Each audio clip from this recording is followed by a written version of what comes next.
Now we have talked a lot on trigonometric, and now we want to look at reciprocal trigonometric functions. In the last lesson we talked about inverse trigonometric function, where when we have sine x is equals to a, our x will be arc sine plus inverse of sine to a. And similarly, if we have cos y to be equals to b, y will be equals to arc cos of b. And if we have tan z to be equals to c, our z will be equals to arc tan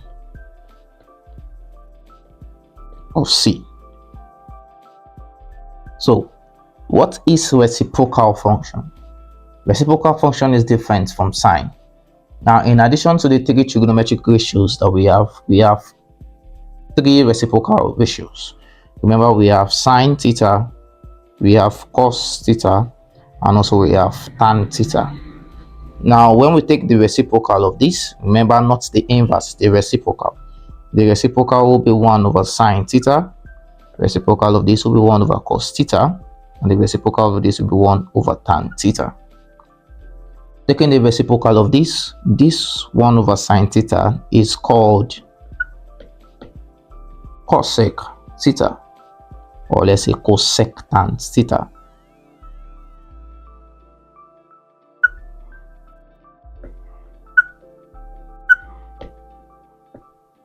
Cosec tan theta.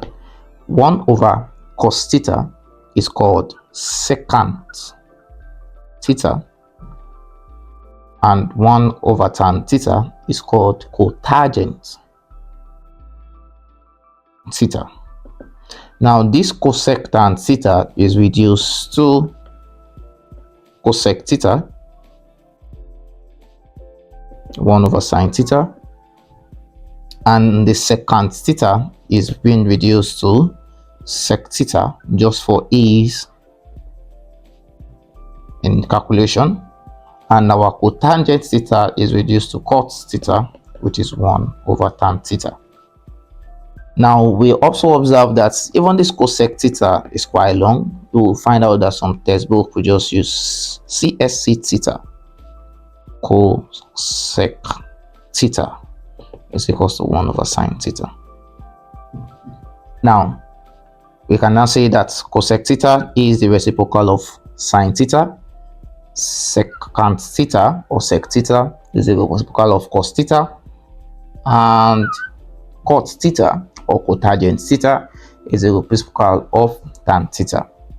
Now, let's take, for instance, we are asked to simplify cosec theta or cosec 30 degrees. Now, coming from here, we understand that cosec theta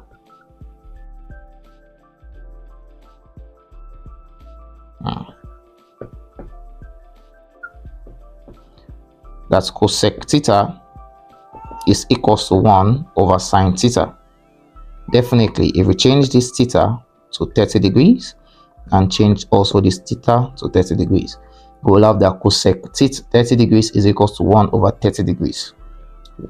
Sine 30 degrees is a special angle, and we know that sine 30 degrees is equals to 1 over 2. Therefore, cosec 30 degrees is equals to 2. That's 1 over 2, 1 multiplied by 2 over 1, which is equals to 2. Let's take another question. Let's say we are asked to evaluate sec 60 degrees. Following this principle, we have that sec theta is equals to 1 over cos theta. Then we change this to 60 degrees. We also change this to 60 degrees. Therefore, sec 60 degrees is equals to 1 over cos 60 degrees. And 1 over cos 60 degrees is equals to 1. Cos 60 degrees is 1 over 2. And this will also give us 2. So we can say that cosec 30 degrees is equals to sec 60 degrees. Similarly, if we are asked to evaluate cot 45 degrees, we use the expression that we have here, that cot theta is equals to 1 over tan theta. So cot theta, we will change theta here now to 45 degrees. We also change theta here to 45 degrees. Definitely, cot 45 degrees will be 1 over tan 45 degrees is a special angle, which is equals to 1. And this is equals to 1. Now, this is all to it that is in reciprocal trigonometric functions. But then, we can have it being, I don't want to use the word twisted around, but being applied to questions. Let's take an application question. We're given that if sine theta is equals to 3 over 5, we are asked to evaluate cosec theta. If sine theta is equals to 3 over 5, find cosec theta.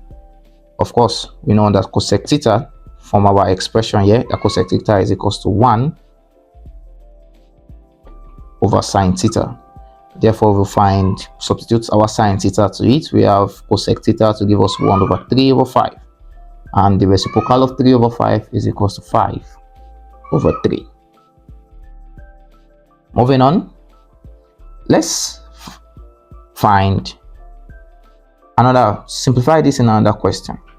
We are given that cosec theta is equals to 13 over 5, and we are asked to evaluate cos theta and sec theta. Cosec theta is equals to 13 over 5, and we are asked to evaluate cos theta and sec theta. Now, let's write out all the expressions that we might need. We know that cosec theta is equals to 1 over sine theta, sec theta is equals to 1 over cos theta. Okay, and that's all. And likewise, cos theta is equals to adjacent over hypotenuse. This is when we are applying our SOHCAHTOA. And similarly, sine theta is equals to opposite over hypotenuse. This is where we are implying so in the SOHCAHTOA. Now let's move on. So we are asked to evaluate sine theta, and we also have to evaluate sec theta. We are asked to evaluate cos theta and also sec theta. To get our cos theta, we are going to have to evaluate our sine theta. So from here, let's evaluate sine theta. So remember that cosec theta is equals to 1 over sine theta. And we were given in the question that cosec theta is equals to 13 over 5. So with this, we can find an expression of sine theta. So making sine theta show the formula, we'll have this to give us 1 divided by 13 over 5. So therefore, our sine theta is equals to 5 over 13. Now, applying this, we can see that our 5 is opposite, our 13 is hypotenuse. And we're asked to evaluate cos theta. Cos theta involves us having our adjacent, and we don't have adjacent here. So let us evaluate our adjacent. And to evaluate our adjacent in this case, we are going to use a Pythagoras theorem. But for more simplification, let's draw the right angle triangle where we have theta, the opposite side 5, adjacent, and hypotenuse 13. So we remember in Pythagoras theorem that hypotenuse squared is equals to the opposite squared plus the adjacent squared. The hypotenuse here is 13, the opposite is 5, the adjacent is unknown. So making the adjacent subject to formula, this will give us 13 squared minus 5 squared, and this is equals to 169 minus 25. And we can have that, we'll have that the adjacent squared is equals to 144. Definitely the adjacent is equals to 12 because it's the square root of 144. Now, since we have our adjacent is equals to 12, we also know that our hypotenuse is equals to 13. We can now find an expression of cos theta. Remember, the question says find cos theta and sec theta, and sec theta is 1 over cos theta. Cos theta is equals to adjacent over hypotenuse. So cos theta is equals to adjacent over hypotenuse. The adjacent is 12, the hypotenuse is 13. Therefore, our cos theta is equals to 12 over 13. Similarly, we are asked to evaluate cos sec theta. Secant theta or sec theta, as the case may be, is equals to 1 over cos theta. So this is 1 over 12 over 13, because cos theta is equals to 12 over 13, and this will give us 13 over 12. Now let's bring out the summary together now. We recall that cosec theta is equals to 1 over sine theta. Sec theta is equals to 1 over cos theta. And cot theta is equals to 1 over tan theta. Let's take some exercises on this so that we'll establish understanding.